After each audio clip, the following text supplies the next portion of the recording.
Hello. I know this is a bit of a strange setup, but hear me out. This is what I was thinking. So, Goodreads reminded me that I completed my yearly reading goal, which upon reflection, I guess you could say was a low number. I set it at 40 books. But little did I know that I would embark on this booktube journey, making me read more than what I had anticipated for the entire year, which is not a bad thing at all. But so after realizing that I had completed the goal, I thought I could do a video more for myself to look through my physical TBR and continue to be intentional with my reading and kind of take inventory of what I have here physically with me that I want to read and get through by the end of the year. So we are in my bedroom and this is my nightstand, and I keep all of my, don't mind my yoga mat, I keep all of the books that I haven't read in the bottom shelf here. So I thought I could go through the books that I have here with me. I hope that I'm not repeating myself. Some of these I don't think I've mentioned yet. I've just sneakily acquired them. And so yes, I'm going to do a TBR for the rest of the year, as well as talk about my predictions. So that's what we're doing today, hence the weird background.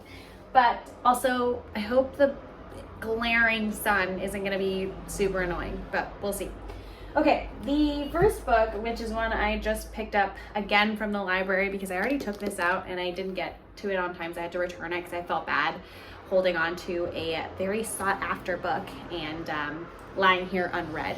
But that is Infinite Country by Patricia Engel. This is a immigration story from the perspective of a Colombian family who's immigrating to the US, and I love those kinds of stories. I'm a sucker, whether it's fiction, nonfiction. I'm pretty passionate about immigration rights. So yeah, I can't wait to read this. I've heard beautiful things about this book, so I think this is gonna be a slam dunk. I'm gonna love this, so I can't wait to get to it. And I'm really looking forward to seeing Alex's review, because he, I think, does a review of this book and another one. And he always has very thoughtful contributions to make to the booktube community, so I can't wait to watch that where he talks about this book. So yeah, a definite yes, five star is what I predict for this guy, so yes.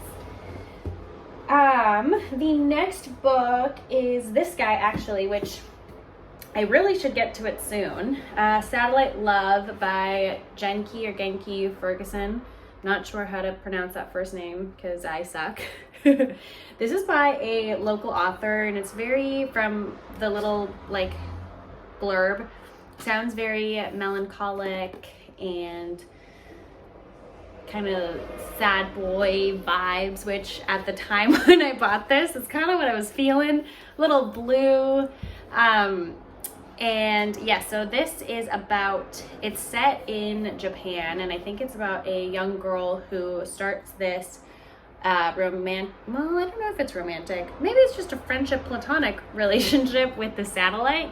And I don't know, it just sounded so cute and darling, and just, yeah, spoke about loneliness, connection, like I said, melancholy. So I think those are the general themes that we're working with here. And can we talk about how cute this is? Friggin' adorable.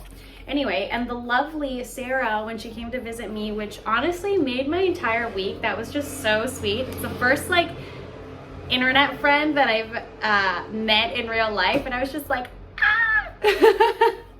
So special. Anyways, she also has this, so I'm hoping, or I'm not hoping, we are gonna do a buddy read. So I just need to get through the book I'm reading now and hopefully get to this guy. I think it's a very nice cozy fall read, if you catch my drift. You know, when it starts to rain and things are looking a little blue and you're feeling a little blue, lustful for that summer warmth that you had a couple months ago and kind of wanted to get rid of, and you were over sun tanning and doing all those tedious summer activities. Just kidding. Literally no one thinks that. Maybe somebody out there, I don't know. But if you live in the Pacific Northwest, you do not take the sunshine for granted. Okay, so back to this book. Yes, I cannot wait to read it, and I'm especially excited to read it along with Sarah. So yes. Then I want to continue on my translated lit kick that I think I've been really good at this year with Roberto Bolaño's By Night in Chile. Talk about a gorgeous cover. Like, yes. I think this is just like a long stream of consciousness from the perspective of a dying priest, if I'm not mistaken. I did buy this a long time ago, and I think I have talked about this, but let's just pretend I haven't. Yes, I don't know. There was a guy that used to come in, which I don't know what happened to him because he hasn't gone into the store in a while, but he would always seek out Roberto Bolaño's work, and we were talking, and he was like, oh, you know, he's one of my favorite Latin American authors. I believe he's from Chile. Yes, he is. And I always appreciate people instructing me to one direction or another when it comes to translated literature, since I'm not super well versed in it. But thanks to conversations like this one, I've now found some amazing authors, one of them being yearrrr. He's a Mexican author who wrote Science Preceding the End of the World, which I love. I recently read Kingdom Cons thanks to a lovely subscriber whom I have to thank because I love their commentary, and something tells me they have great taste in books because they recommended, like I said, Kingdom Cons, and I really enjoyed it. So anyways, back to this guy though. I predict I'm gonna like this. It sounds quite interesting. It's all just like literally one long paragraph, like, which I know some people are gonna be like, but I'm down. Yes. What else? Speaking of another one that I think is going to be a slam dunk.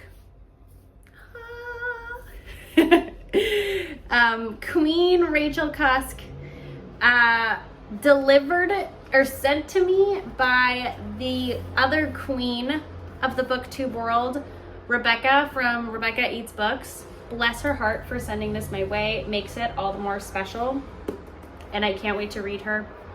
Her and Ben loved it. CJ, another booktube queen, loved this, so I don't see why I would have a different opinion, but I really need to get to this by the end of the year. I can't wait. This Cusk has to do with from what I've heard from the other booktubers, has to do with a woman who is retelling her experience with an artist that comes to live in her guest house, aka the second place. And she's retelling that experience to a friend. I hope I'm not mistaken. I know I could check, but let's not. Let's just go with what I just said. So yeah, I'm gonna love this. I can't wait to read this. Now for a more polarizing read that it could really go one way or the other is Piranesi.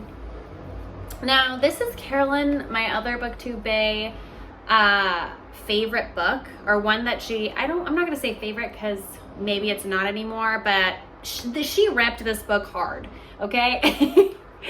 And I am very intrigued by it. It sounds so bizarre, and honestly don't really want to know very much about it, but it sounds like there's this weird creature that is in a labyrinth or this like weird house, and some weird shit happens in that house. It sounds like kind of experimental in its like plot, and just, I don't know. It sounds very strange to me, but interesting enough to make me get it from the library and wait until 75 people read it before me before I got to my hands. So here we are. I don't know what I'm going to think about you, Piranesi, but we will find out. And I do want to read you by the end of the year. And we'll have some thoughts about this one. What do you think? Am I going to hate it or love it? Carolyn, what do you think? Is it for me or not? I don't know. We'll see. Now, on the opposite side of the spectrum, one that I think I'm going to love is Maggie Nelson's Bluets. I loved The Argonauts. I think this woman is incredible. I could even read her text messages and be completely in awe and absolute utter admiration at her big brain energy that I'm sure she brings even to the texting medium. Yeah, I have a feeling. Anyway, yeah, this is literally just an exploration and her obsession with the color blue. That's literally all this is. It's right in the name. So yeah, I can't wait to read this, and I hope to get to it soon because it's a tiny, and we love tinies. Like, Maggie Nelson obviously can do a tiny, but generally speaking, I think authors that manage to write a powerful, good tiny deserve hella props, because you have to be so freaking intentional with every word choice in that sentence, because you only have X amount of words. You know what I mean? Like, it's not like you can fuck around and start blabbing on about random shit because you have like 500 pages to fill. Like, no, you've got 100 and that's all you get. So either make it shine or it's gonna be a flop. This is not gonna be a flop. This is gonna be a star, 10 out of 10, 5 out of 5, like chef's kiss. Can't wait. What else do we have? Oh yeah, we've got this chunky guy here, which I bought at a bookstore for like $10. It's a hardcover of David Sedaris' The Best of Me, a collection of essays. I read another of his essay collections called Calypso, and I read it a while ago, so I don't know what I would think about it now, but when I read it, I thought it was very lighthearted, fun, like comforting, easy read. I was on vacation, so it was a perfect book to dip in and out of and, like, you know, smile and chuckle at his wittiness. And although I will say there were some parts where, like, he described his family where, like, if a family member described me like that, we would have problems. I would not be happy. In fact, I would be angry. So I don't know what I would do if I was in their situation, but not my problem. I'm just a consumer. I enjoyed it. But yeah, they are like real stories from his life. Like, it's not like fiction short essay collections. They're like short stories based on his life, and I presume that that's what this book is going to be, just a collection of his best essays, hence Best of Me. So yeah, I think I'm gonna like it, but maybe I'll also cringe a little bit and feel for the fan that he is going to talk shit about. I don't know, we'll see. And what else? Last but not least, I don't think I've talked about this because I recently got it, was Patricia Lockwood's Priest Daddy. This is nonfiction. Patricia talks about her life with a dad who is a priest, hence Priest Daddy.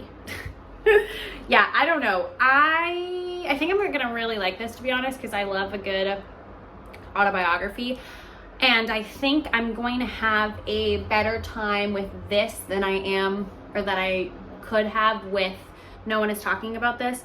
For whatever reason, that part of me thinks I'm gonna hate that book, and the other part of me thinks I may enjoy it, because I don't know if I love internet books, but then again, I don't really know myself, because I say that after reading Fake Accounts, which is also, I guess you could call, like, an internet book, and I fucking loved that book. So I don't even know what I'm saying, and I don't even know if that statement is even true anymore. So maybe I would really enjoy No One Is Talking About This, but I thought I would start with this because I know I'm gonna like this.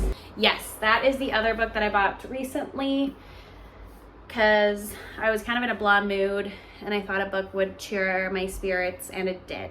So this is what we came home with. And a smile on my face. So cheesy. Okay, anyways, those are all of the books on my physical TBR that I don't think I've really talked about on here too much. And if I have, well, I know I have for some of these, but I hope I didn't ramble on too much. So yeah, these are the books that you should be expecting reviews from before the end of the year. And if you don't, you better come for me and keep me accountable. So yeah, let me know if you've read any of these guys, what your thoughts were. Apologies for the sun again. I don't know if it's annoying. Who knows? We'll see. But yeah, that is all I have for you today. I hope you enjoyed this, and we'll see each other very soon. Bye.